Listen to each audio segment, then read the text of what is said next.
So when the airfare prices digressed considerably, Lois pressed Peter for a family trip. However, Peter hated traveling for his own bizarre reasons. Lois argued that a trip would benefit the whole family, and they would learn the culture. For a cultural experience, Peter took the Griffins to the Quahog Science Museum. However, Peter came out thoroughly jaded after trying his hands on some boring stuff. The next day Lois couldn't wait since it was the last day for the airline prices faring low.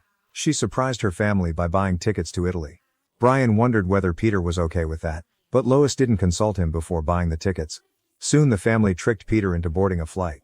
Lois couldn't take it anymore and revealed to a snorkeled Peter that they were flying to Italy. Peter was all puffed up during the flight, so Lois coaxed him that they could use a little romance in their marriage. The plane landed at Rome International Airport. Soon they walked into the land of palaces, colosseums, amphitheaters, and mythically painted ceilings. Later at the hotel, Lois hinted to Peter that the kids were going to an Italian circus, so they might have a romantic moment at St. Peter's Basilica. However, Peter just wanted to sit in front of the TV to Lois's annoyance.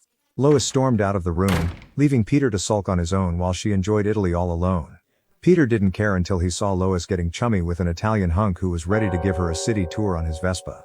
Peter dashed downstairs to stop Lois, but she ignored him. Peter passed out, during which the street urchin stripped him away of everything, leaving him in his birthday suit. Peter rode a bicycle looking for Lois, and on spotting her in a coffee shop, pretended to be her Roman lover.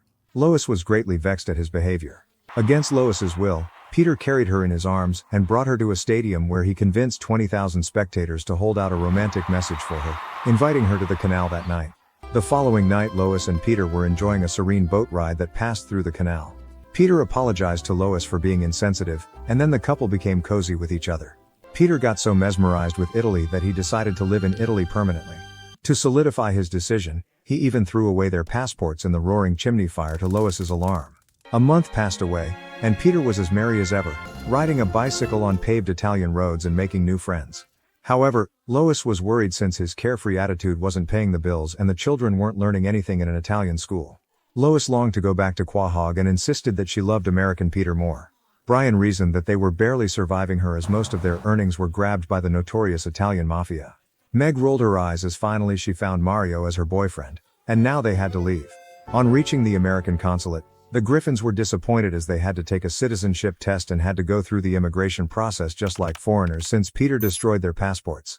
After their interviews and initial application were completed, the Griffins were told to pay $5,000 per person and had to wait for 16 months to get American citizenship.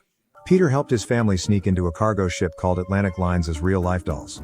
The ship reached Quahog Harbor, and after a grueling testing process, the Griffins finally reached home.